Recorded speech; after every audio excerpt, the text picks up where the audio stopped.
Assalamualaikum, selamat tengah hari. Bertemu lagi dalam slot Ohana with Dr. Lin. So, Dr. Lin tak boleh buka emas ni sebab tengah ramai patient kat luar tengah vaksin. Tapi Dr. Lin curi masa kejap nak live. Sebab Dr. Lin rasa tajuk ni sangat penting, especially untuk ibu-ibu yang tengah pregnant. Sebab tu dengar tak suara Dr. Lin takut cakap seseorang. Pakai mask ni kena pakai mic kot.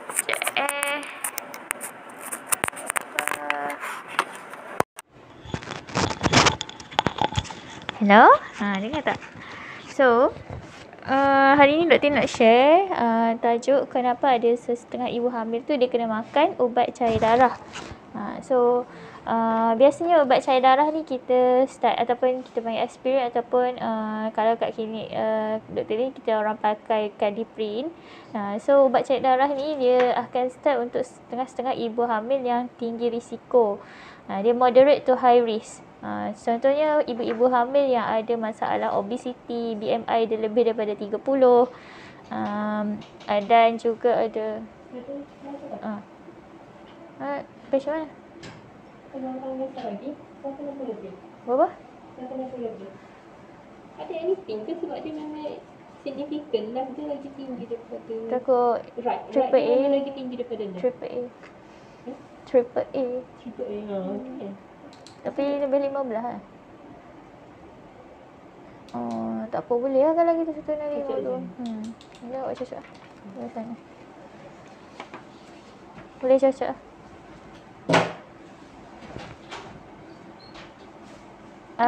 Sorry. Ada patient kejap balik sini. Boleh cocok. Alhamdulillah. Siap baik turun juga. Hanya apa lah. Kena makan. Kenali. Tapi ubat tu macam tak cukup sekarang tu. Ubat tak cukup sekarang. Ubat darah tinggi tu takut kena tambuh tu. Tapi kena minta klinik kesihatan tanya dia balik dah. Kalau tinggi aduh. Tapi sini bayar lah. Berapa yang salah. Kalau kat sana dah memang temu janji sana dah kan.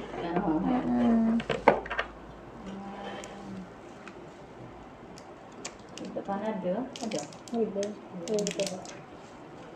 Alhamdulillah. Hari tu tak ada demam ke apa? Tak ada jauh apa. Okey lah.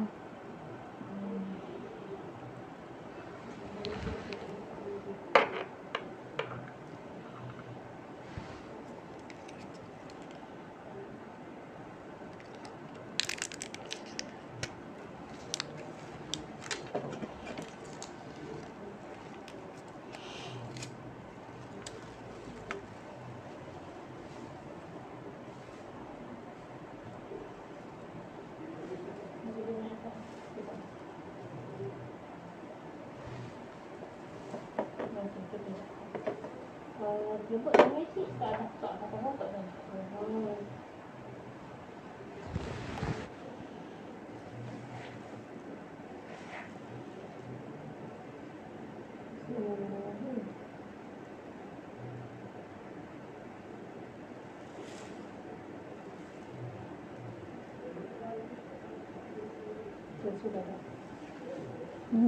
Rehat dulu dah.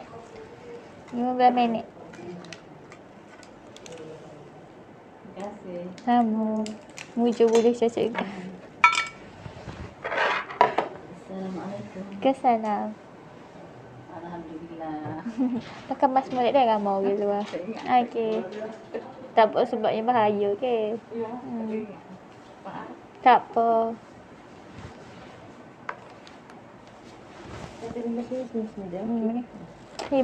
Mana lalat.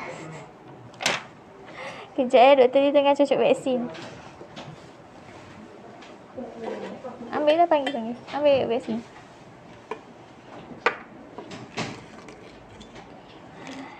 Tengah cocok vaksin ni kejap. Jangan live. Tadi tak ada patient. Lepas tu tiba-tiba ada. So nanti doktor sambung lagi. Apa ni? Kejap So tadi pasal ubat cair darah ni, biasanya kita akan start pada orang-orang yang ada risiko macam dia ada obese, dia ada darah tinggi, dia dalam family dia ada masalah pre-eclampsia, dia pernah ada darah tinggi waktu pregnant sebelum tu ke, umur 35 tahun ke atas ke. Sekejap Dr. nak ada. Panggil lah, pasal. Doktor, panggil lah, pasal.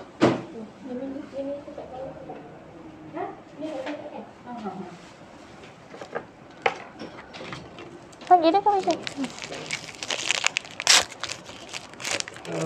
Assalamualaikum. Pak Cik kena start ubat darah tinggi dah tu, Cik. Ya, Kena start ubat darah tinggi dah ni. dah start makan. Ada darah tinggi dah. Ada. Kita beri ubat baru tu. Kalau tidak tak boleh cucuk dah vaksin yang ini. Kalau boleh 2 kali kot cek kita tinggi. Ya cek tinggi lepas tu baru tidak sudu. Ada dah tu. Hari tu pun makan ubat juga dulu kan. Yang kita makan. Okey.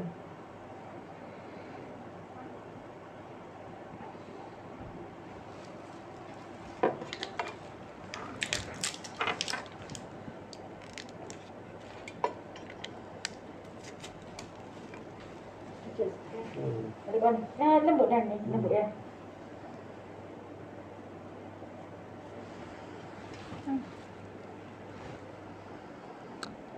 Hari tu Caca tak ada masalah ke apa ke? Ada. Tak ada demam ke apa lah. Alhamdulillah. Baru kita ada ibu. InsyaAllah.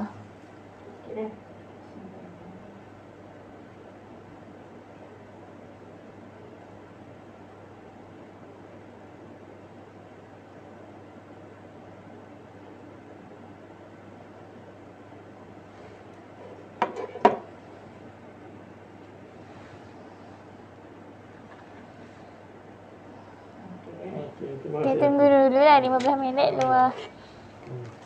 Pak Arian pasal takut nombor kereta tak lagi. Terima kasih. Okey, sama.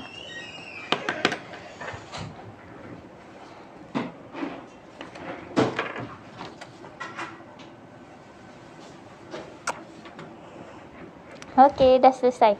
Sorry. Sambung balik.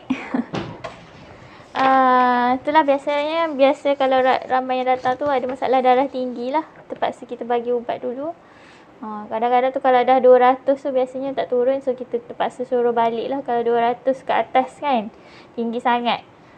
So terima kasih yang live Dr. Lin. Terima kasih yang tunggu. So berbalik pada tajuk kita hari ni, siapa yang kena makan ubat cair darah ni.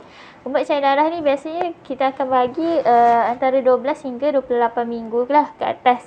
Atau kalau orang yang macam ada chronic hypertension ke apa, mungkin seawal 12 minggu tu dia dah kena start. Ada setengah orang tu lepas pada trimester kedua tu dia baru macam start ada darah tinggi ke, ada apa-apa event masa tengah pregnant ke, baru dia start masa second trimester lah 28 minggu.